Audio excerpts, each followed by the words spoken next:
शकतं म्हणून त्याला कारणाच्या ठिकाणी कार्याची होणारी निवृत्ती तिला लयरूप निवृत्ती म्हणतात.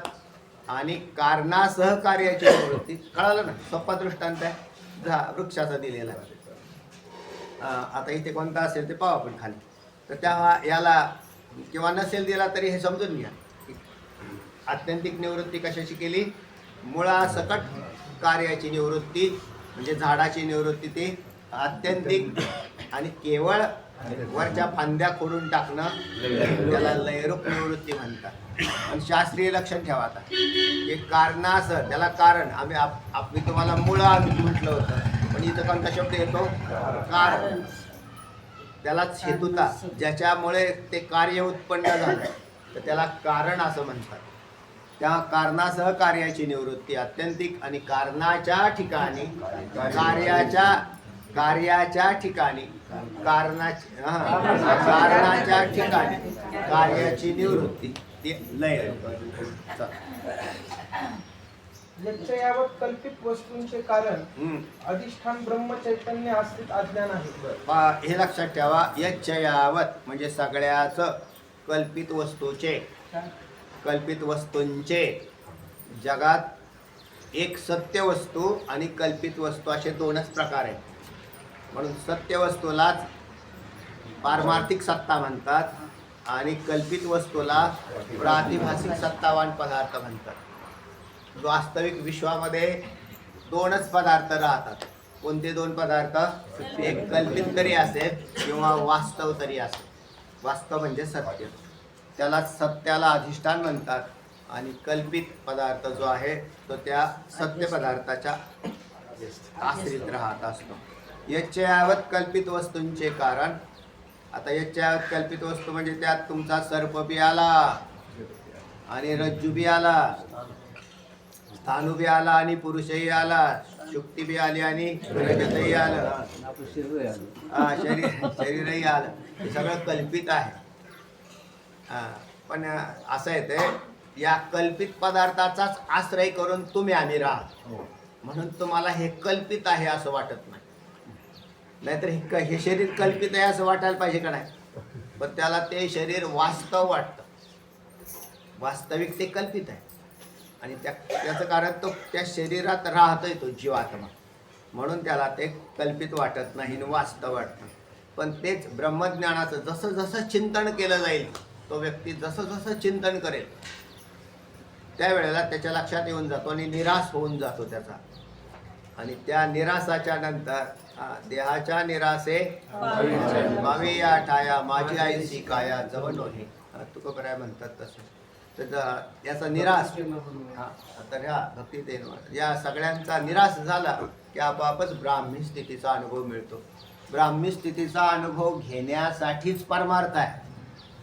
ब्राह्मी स्थितीचा अनुभव न घेता नुसत्या पोकळ ब्रह्मज्ञानाचाही उपयोग नाही आणि बाकी पारमार्थिक कुठल्या पसाऱ्याचाही काही उपयोग नाही. केवळ ब्रह्मज्ञान याचा जर ब्राह्मी स्थितीचा अनुभव घेतला की परमार्थ सफल झाला, दुसरं काही नाही. त्याच्यासाठी काय करावं लागेल? तच्चिंतनम तत्कथनम अन्यन्यम तत्प्रबोधनम. तेच गोष्ट पुन्हा पुन्हा करायची. आणि याचं चिंतन, याला कुठल्या कीर्तनाची गरज नाही, प्रवचनाची गरज नाही. कीर्तन आणि प्रवचनामधला हा विषय मुळात नाहीच आहे, हा तो त्याच्याही पलीकडे. आणि म्हणून असं चिंतन झालं की कल्पिताची निवृत्ती अधिष्ठानाच्या अर्थात ब्रह्मचैतन्याच्या ज्ञानानेच होते. जगत मिथ्याच आहे, ब्रह्म सत्यम जगत मिथ्या, जीव ब्रह्मैव नापरः.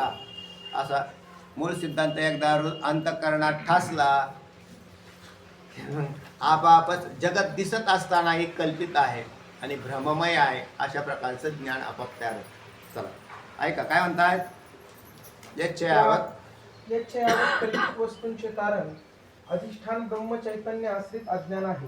बरोबर. आता वस्तूंचे कल्पित वस्तूचे कारण अधिष्ठान ब्रह्म चैतन्य आश्रित अज्ञान. कारण अज्ञानाशिवाय कल्पित पदार्थ प्रतीला येत. अज्ञान ही त्याची आई आहे आणि चैतन्य हा बाप आहे. चैतन्याला काय म्हटलं? बाप. म्हणजे त्याच्याशिवाय जमत नाही. आणि आई कशी आहे? अज्ञानाच्या पोटातून जगत उत्पन्न होतं म्हणून तिला आई म्हटलं. जगत हे मायेचा परिणाम आहे आणि चैतन्याचा विवर्त आहे, हे लक्षात ठेवावं लागेल. जगत हे मायेचा परिणाम आहे म्हणून तिथं मायेला आई असं म्हटलं.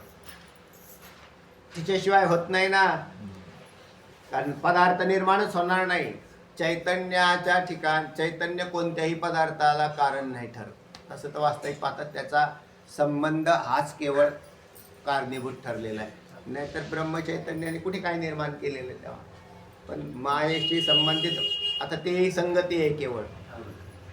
हे केवळ संगती लावून वेदांत शास्त्र सांगतं आणि मूळ सिद्धांत आहे की विश्व नावाचा पदार्थ उपलब्धच होत नाही. प्रलयामध्ये सर्व पदार्थांचा लय अज्ञानामध्ये अधिष्ठान ब्रह्मज्ञाना वाचून होतो. ज्याप्रमाणे झोपेमध्ये किंवा प्रलयामध्ये आता आहे पहा, परत एकदा पहा.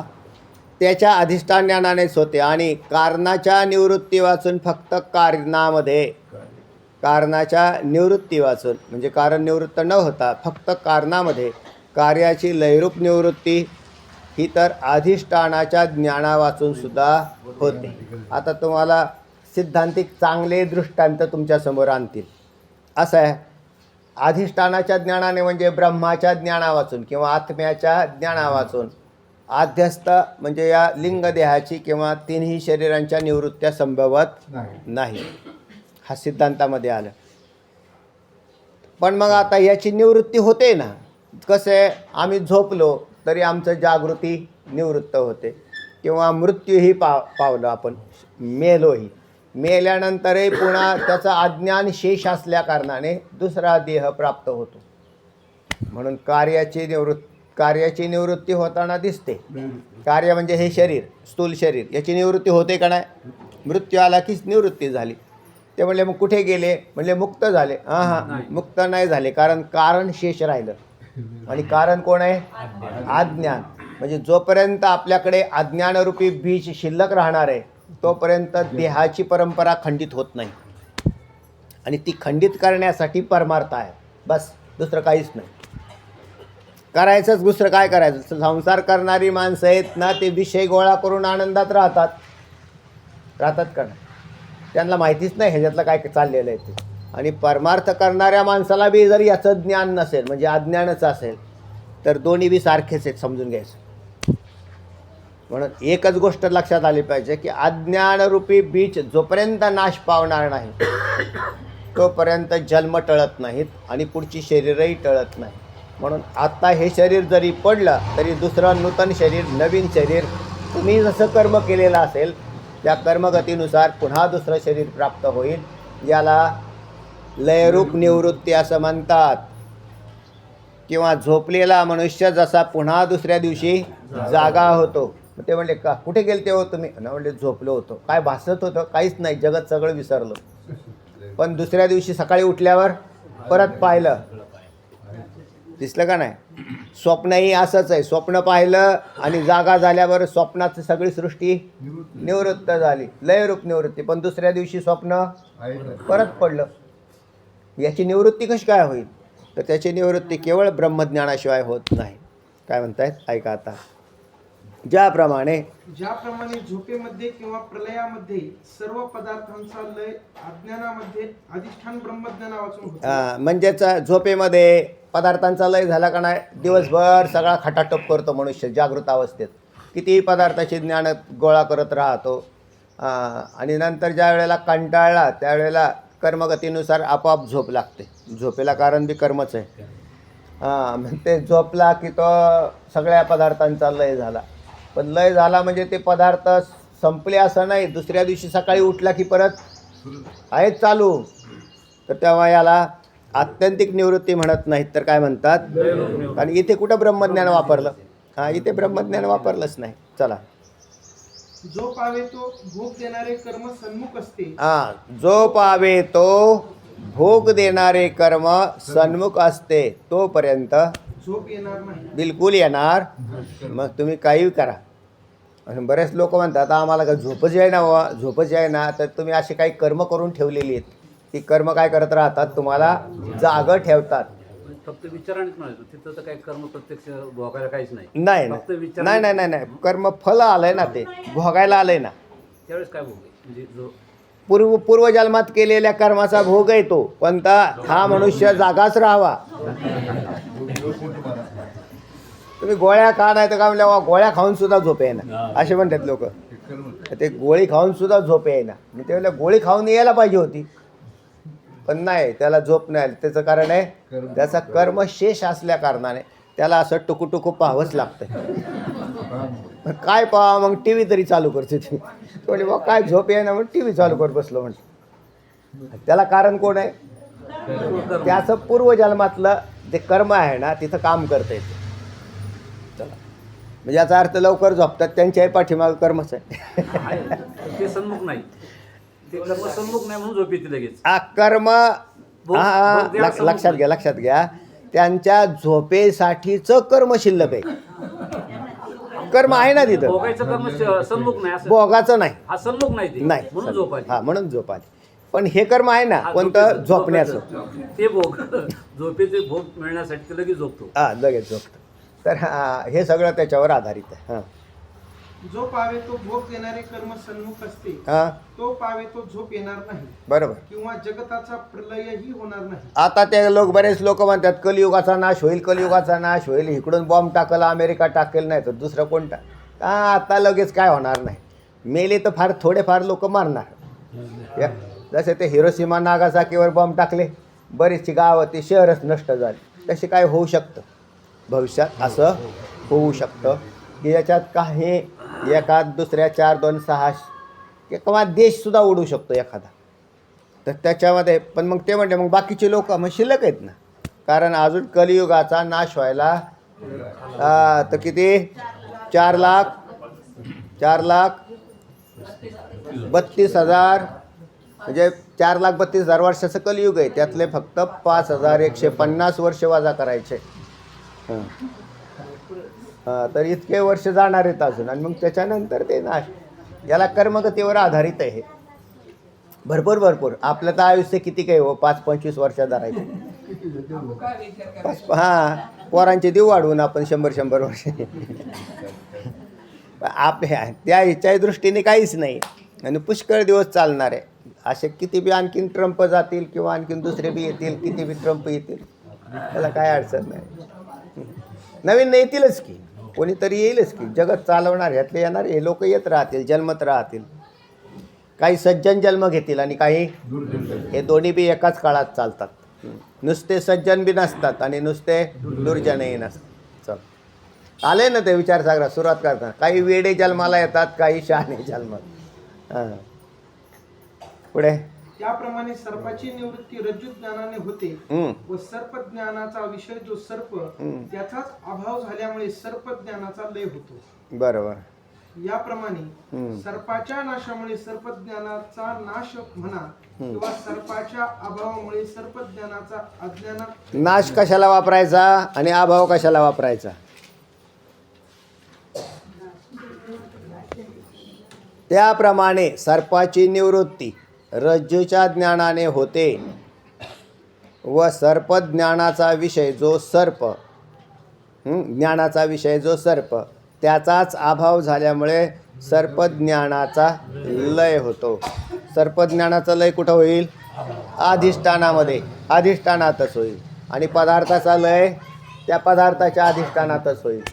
दोघांचे लय त्यांच्या त्यांच्या अधिष्ठानात होतात. मग तिथं नाश म्हणा किंवा लय म्हणा. एकंदरीत सर्पाचा नाश किंवा लय सर्प ज्ञानाच्या नाशास किंवा लयास कारण आहे. असं आहे. म्हणजे ज्ञानाचा नाश झाला काय आणि पदार्थाचा झाला. पदार्थ गेला तरी ज्ञान उडालं आणि ज्ञान गेलं तरी पदार्थ उडाला. कारण दोन्हीही एकच आहेत. त्या दोघांचं चैतन्य एकच आहे. चैतन्य दोन आहेत का एक आहे? एकच आहे. रज्जूपहित चैतन्य आणि अंतःकरण किंवा साक्षीपहित चैतन्य एकच आहे. कोणत्याही बाजूने जरी प्रवेश केला तरी दोघांची निवृत्ती संभवते. म्हणजे पदार्थ आणि पदार्थ ज्ञान या दोघांची निवृत्ती. ज्ञान झालं काय म्हणा किंवा पदार्थ अभाव झाला. अभाव झाला काय. चला. 19 सर्पाचा नाश सर्पज्ञानाच्या नाशास कारण नाही. एकंदरीत शंकेची निवृत्ती झाली का? पण पहा, सर्पाची निवृत्ती म्हणणे योग्य आहे, परंतु सर्पज्ञानास अधिष्ठान साक्षी चैतन्य आहे, त्याची कशी काय निवृत्ती होईल अशी शंका होती. तर चैतन्य हे एकच आहे. मग पदार्थाकडून पाहिलं काय? तिथला पदार्थ उडा, सर्प निवृत्त झाला काय आणि त्याचं ज्ञान निवृत्त झालं काय? दोन्ही एकच आहे. पण वास्तविक ज्ञानाची तशी निवृत्ती होत नाही. तर उलट पदार्थ जर हटला म्हणजे रज्जूचं ज्ञान झालं बरोबर, सर्प निवृत्त झाला तर ज्ञान तात्काळ निवृत्त व्हायला काहीच अडचण नाही, कारण दोन्ही चैतन्य एकच आहे. आता 19वा मुद्दा येतोय, काय म्हणतात ऐका. सर्पाचा नाश सर्पज्ञानाच्या नाशास कारण नाही. सर्पाचा नाश सर्पज्ञानाच्या नाशास कारण नाही, अशा प्रकारची शिष्याची शंका आहे. म्हणजे आता पुन्हा शंका आली. काय शंका आली? तुम्ही काय म्हटले? दोन्ही एकच आहे, पण दोन्ही एक नाही असं शिष्य म्हणतो. मग कसं आहे? तर सर्पाचा नाश हा सर्पज्ञानाच्या नाशाला कारण नाही. सर्पाचा नाश म्हणजे रज्जूच्या ज्ञानाने होणारा सर्पाचा नाश हा सर्पाच्या ज्ञानाला जे साक्षोपयी चैतन्य आश्रित अविद्येपासून उत्पन्न झालेलं होतं ते सर्पाचं ज्ञान त्याला कारण नाही. कसं आहे ऐका बरं, शंका ऐका. सर्पाचा नाश सर्पज्ञानाच्या नाशास किंवा लयास कारण आहे असे म्हटले म्हणजे सर्पनाश हा ज्ञाननाशाहून एक क्षण तरी पूर्वी मानला पाहिजे. असं म्हटले बाबा, ते एक क्षण तरी पूर्वी मानला पाहिजे. म्हणजे सर्पाचा नाश सर्पज्ञानाच्या नाशास किंवा लयाला कारण आहे असे म्हटले म्हणजे सर्पनाश हा ज्ञाननाशावरून, लक्षात आलं ना? ज्ञाननाश वेगळा आणि सर्पनाश वेगळा. सर्पाचा नाश कुठं होणार आहे? रज्जूच्या ठिकाणी, आणि ज्ञानाचा नाश नंतर होणार आहे अशी शंका केली त्यांनी. म्हणून रज्जूच्या ठिकाणी अधिष्ठान म्हणजे रज्जूरूपी अधिष्ठानाचं ज्ञान झाल्याबरोबर कोणाचा नाश झाला? सर्पाचा नाश झाला, आणि त्याचा ज्ञानाचा नाश झाला नाही. एक क्षण तरी नंतर मानावं लागेल ना तुम्हाला, क्षणभर तरी नंतर मानावा लागेल, अशा प्रकारची शंका आहे. चला. आणि जर सर्पनाश किंवा लय एक क्षणापूर्वी मानला तर अनिर्वचनीय ख्याती सांगते वेळी ज्ञेय म्हणजे विषय व ज्ञान यांची युगपत म्हणजे एका क्षणी उत्पत्ती आणि एका क्षणी नाश होतो असे जे सांगितले आहे त्यास विरोध येतो. हे बरोबर आहे. हे पाठीमागे तुम्हाला असा विषय आलता की सर्पाचं सर्परूपी पदार्थ म्हणजे अध्यस्त सर्परूपी पदार्थ आणि अध्यस्त सर्परूपी ज्ञान हे युगपत उत्पन्न होतं असं सांगितलं ना. आणि ज्या वेळेला अधिष्ठानाचं ज्ञान होतं त्यावेळेला युगपत निवृत्तही होतं. तर याला महाराज असं म्हटल्यावरती थोडंसे अडचण तयार होईल, कारण एक क्षण सर्पज्ञानाचा नाश हा एक क्षण का व्हायना तुम्हाला उशिरा मानावा लागेल, आणि असा मानला तर हा जो पूर्वी सिद्धांत सांगितला याला बाधा येते अशी शंका आहे. हे एक आणि दुसरे अधिष्ठान ज्ञाना वाचून कल्पिताची निवृत्ती होत नाही हा नियम अनिश्चित ठरतो. अनिश्चित ठरला. कसा अनिश्चित ठरला? अध्यस्त सर्पज्ञानाची निवृत्ती साक्षी चैतन्य रूपी अधिष्ठानाच्या ज्ञानानेच व्हायला पाहिजे. तिकडे रज्जूपही चैतन्याच्या ज्ञानाने सर्पज्ञानाची निवृत्ती व्हायला नाही पाहिजे. नाहीतर तसं जर झालं तर अधिष्ठानाच्या ज्ञानाने अध्यस्थाची निवृत्ती होते, याच्यावरती बाधा आली असा म्हणतो तो. म्हणजे दोन विकल्प तयार झाले, दोन शंका आल्या.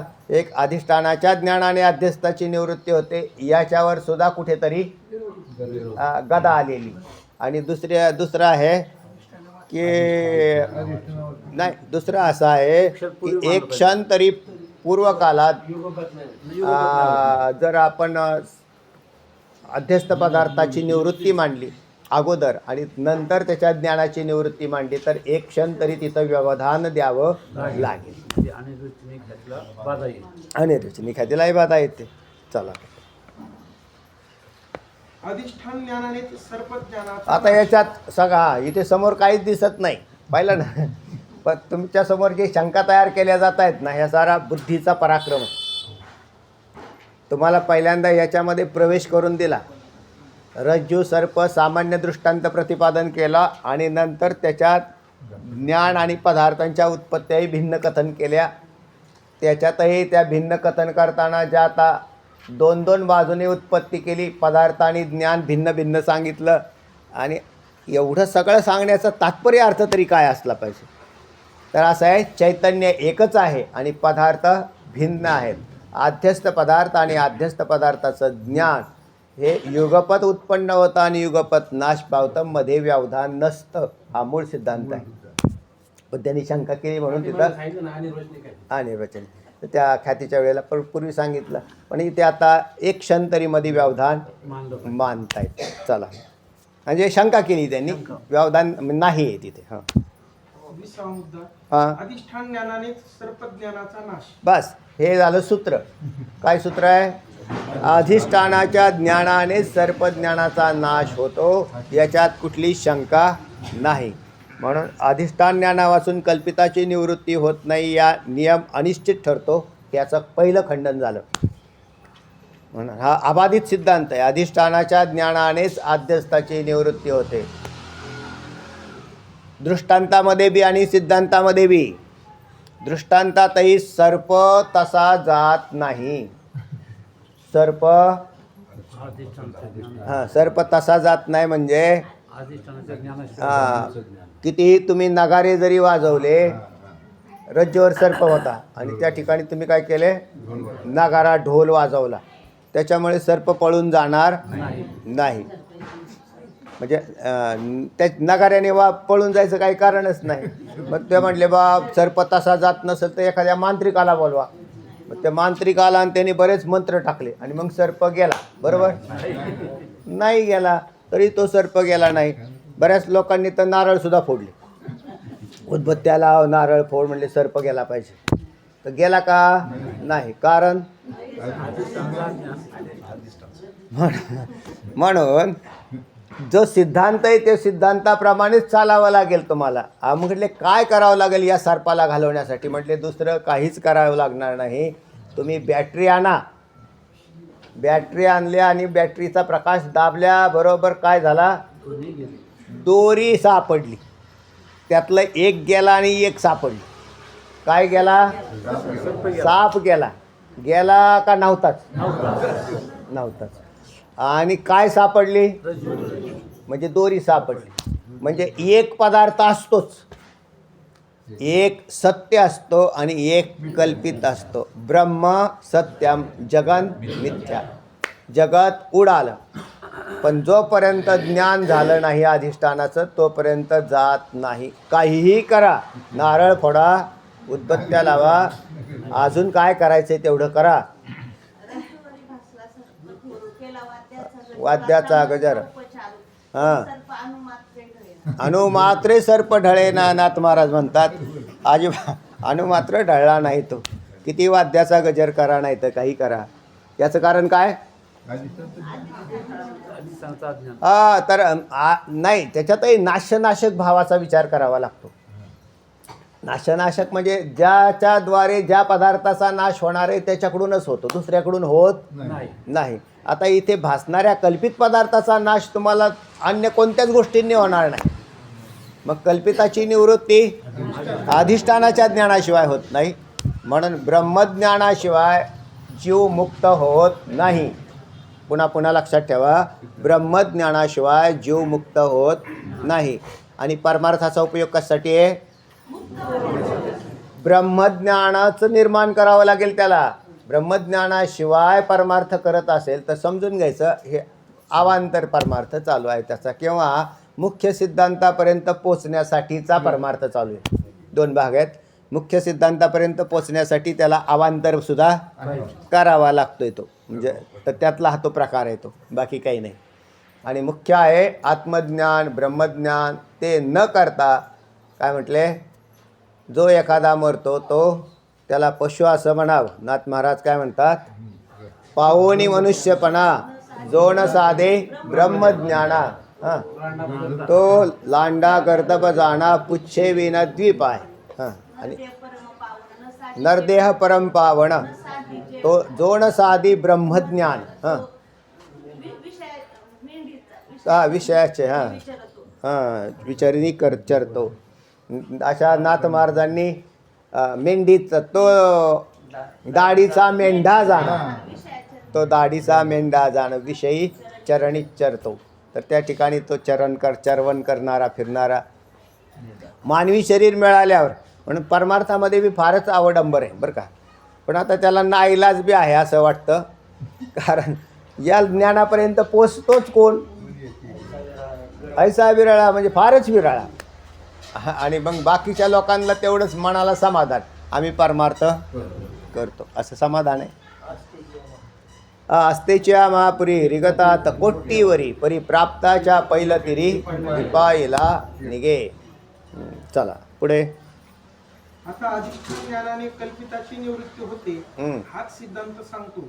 आता अधिष्ठानाच्या ज्ञानानेच कल्पिताची निवृत्ती होते हा सिद्धांत पूर्वी बी सांगितला आणि आत्ताही सांगतो. ऐका, मूळ चैतन्य एकच आहे, त्यात केव्हाही भेद नाही. हे कायमस्वरूपी लक्षात ठेवायचं. मूळ चैतन्य आणि मग रज्जू उपहित चैतन्य आणि अंतःकरण वृत्ती उपहित चैतन्य.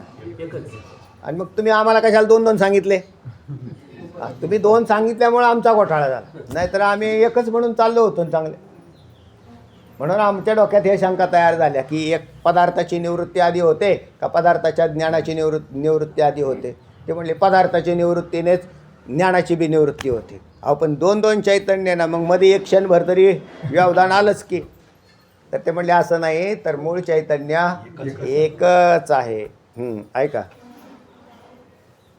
असे असता रज्जू उपहित चैतन्य, अंतःकरण उपहित चैतन्य, घट उपहित चैतन्य असे चैतन्याचे भेद विषय समजून देण्याच्या सोयी करता विषय समजून देण्याच्या सोयी करता बी आहेत. आणि थोडंसं चिंतन केलं तर तुम्हाला बी चिंतनाची सवय लागायला पाहिजे का नाही. पदार्थांच्या उत्पत्त्या तमांशापासून होतात, बरोबर आहे. पदार्थाची उत्पत्ती तमांशापासून होते. कोणताही सगळे पदार्थ पहा दुनियातले. आता त्याच्यामध्ये सत्वगुण रजगुण आणि तमगुण थोड्या थोड्या अंशामध्ये भेद असतात. सगळेच पदार्थात सारखेच असतात असं नाही. मग त्याच्यामध्ये तम सत्व आणि रजाचे भेद. पण या तीन गुणांशिवाय पदार्थच उत्पन्न होत नाही. झालं का नाही. मग आता त्याच्यात तुम्ही अध्यस्थ पदार्थामध्ये दोन गोष्टी केल्या, एक ज्ञान आणि पदार्थ.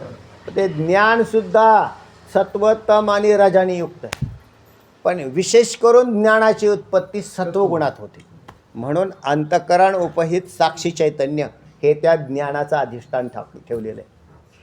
ज्ञानाचं अधिष्ठान का केलं तर सत्वांशाच्या द्वारे त्या ज्ञानाची उत्पत्ती सांगायची आहे. आणि पदार्थाची उत्पत्ती सांगताना तमांशाला प्रधान केलेलं आहे. म्हणून रज्जूवरील सर्प हा जो सर्प आहे अध्यस्थ, त्या सर्पाच्या उत्पत्तीला कारण तमगुण आणायचा आहे. तर तो तमगुण कुठून आणणार तर म्हणजे तिथंच आहे ना. कुठं रज्जू हाच तमगुणी आहे आणि सर्पही तमगुणी आहे. ज्ञान सत्वगुणापासून उत्पन्न होतो, सत्वात संजायते ज्ञान. म्हणून अंतःकरण उपहित चैतन्य तिकडे घेतलेलं आहे. तर अशा पद्धतीने दोन दोन उत्पत्त्या कथन केलेले आहेत. नाही तर वास्तविक चैतन्यात भेद नाही. पुढे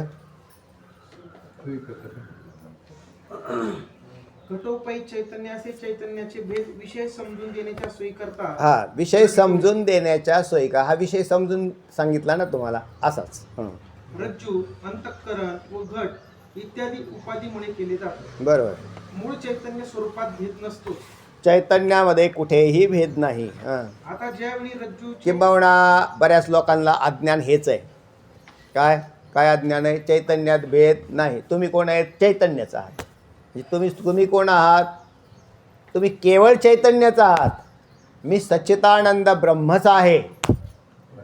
जीव हा सच्चिदानंद ब्रह्मच आहे. तो जड असूच शकत नाही. जड असेल कसा. जड असेल तर अस्तित्व शून्य आहे. मी अस्तित्व शून्य आहे का. तुम्ही अस्तित्व शून्य आहेत का. नाही, तुम्ही अस्तित्व शून्य नाही. तुम्ही सच्चिदानंदच आहात. पण तुम्ही सच्चिदानंद आहात. इथं जो विषय आलता काय आत्ता काय विषय आलता हा घटोपैत चैतन्य हे चैतन्याचे भेद विषय समजून देण्याकरता आहेत. रज्जू, अंतःकरण, घट इत्यादी उपाधीमुळे केले जातात. मूळ चैतन्य स्वरूपात भेद नसतोच. चैतन्यात भेदच नाही, कारण भेद आला की चैतन्याचा सुद्धा नाश होईल. जसा वस्तूंचा नाश होतो तसा चैतन्यही नाशाला जाईल. म्हणून या विश्वात एकच चैतन्य अनेक वस्तूत विखुरलेलं आहे. वस्तू म्हणजे देहधारा, हे अनेक देहात एकच चैतन्य विखुरलेलं आहे, अनेक चैतन्य नाहीत. पण असा आहे ना, जो जीव ज्या स्वतःच्या अज्ञानाने बद्ध झाला ते अज्ञान त्या जीवाला मुक्त करावं काढावं लागेल. दुसऱ्याचं अज्ञान घालवता येत हा घोटाळा आहे. नाहीतर एखादा आता महात्मा पुरुष तर किती बी होऊन गेले ना, कोणी बी एखाद्याने स्वतः आत्तापर्यंत कितीतरी ब्रह्मद्वित्य होऊन गेले. मग त्यांनी स्वतःचं अज्ञान घालवल्यावर जगाचंही अज्ञान जागेल असतं, पण जगाचं अज्ञान जात नाही. म्हणून प्रत्येक जीव स्वतःच्या अज्ञानाने बद्ध बनलेला आहे. त्याने स्वतःच प्रयत्न करायचा आणि अज्ञान निवृत्त करायचं. अज्ञान निवृत्त केल्याबरोबर जीवदशेतून बाहेर मग कुठे गेला? ब्रह्मस्वरूपाच्या ठिकाणी. मग ब्रह्म ते म्हणले, मग त्याचा आत्मा वेगळा आणि अगोदर मुक्त झालेल्यांचा असं नाही, तर तो एकच आहे. म्हणून मूळ चैतन्य एकच आहे. हे जर लक्षात आलं ना, म्हणजे चैतन्य एकच आहे. मग भेद कशाचे आहेत? मायाकृत आहेत आणि अज्ञानाने निर्माण केलेले. वास्तव नाही, भेद वास्तव नाही, उपाधिकृत भेद आहे. आता ज्यावेळी रज्जूचे अंतःकरण वृत्तीने ज्ञान होते त्यावेळी रज्जू व अंतःकरण वृत्ती या चैतन्यात भेद दाखवणाऱ्या उपाधी एका ठिकाणी होतात. रज्जू ज्ञानकाली अंतःकरणाची वृत्ती रज्जू रूपच होते. रज्जू ज्ञानकाली अंतःकरणाची वृत्ती रज्जू रूपच होते. दोन्ही उपाधी एकत्र झाल्याबरोबर त्याचे अधिष्ठान चैतन्य मूळचे एक आहेत. म्हणून रज्जू ज्ञानकाली जे रज्जू उपहित चैतन्य हेच अंतःकरण वृत्ती उपहित साक्षी चैतन्य असून तेही ज्ञात आहे. लक्षात आलं? कसं आहे? दोन चैतन्य नसून चैतन्य एकच आहे. पण त्या चैतन्याला एक करण्याला फक्त एक कारण कुठेतरी घडलं पाहिजे. आणि कुठं घडलं? तर रज्जूचं ज्ञान झालं. रज्जूचं ज्ञान झाल्यामुळे अध्यस्त पदार्थ उडाला, पदार्थही गेला आणि त्याचं अध्यस्त ज्ञानही निवृत्त झालं. आणि याचं कारण चैतन्याचं ज्ञान. पण ते म्हटले, अहो अंतःकरण उपहित चैतन्याचं ज्ञान नाही झालं, तर रज्जू उपहित चैतन्याचं ज्ञान झालं. मग आम्ही तुम्हाला तेच सांगतो, चैतन्य एकच आहे. चैतन्य एकच असल्या कारणाने त्याचं ज्ञान आपोआपच झालं. कशाचं? अंतःकरण उपहित चैतन्य हे रज्जू उपहित चैतन्यावरून भिन्न नाही, तर काय आहे? एकच आहे. आणि याची अजून एक थोडी सूक्ष्मता सांगू, कोणाला आणखीन शंका असेल तर? बिलकुल. तर त्याच्यात वृत्तीमध्ये चैतन्य आहे का नाही? तुम्हाला लयच भेदाने राहायचं असेल तर अंतःकरण वृत्ती उपहित चैतन्य हे आपाप कुठे गेलेलं आहे? रज्जू उपहित चैतन्याच्या ठिकाणी गेलेलेच आहे. म्हणून आपापच निवृत्ती झाली. दोन अधिष्ठान मानायची गरज नाही. हा, पण तरी सुद्धा दोन अधिष्ठान मानायची गरज बी नाही राहणार. पण समजा हिशोबाने गेलो बी आपण की तेव्हा सर्पज्ञान हे अंतःकरण उपहित साक्षी चैतन्याच्या आश्रित अविद्येच्या सत्वांशात निर्माण झालं होतं.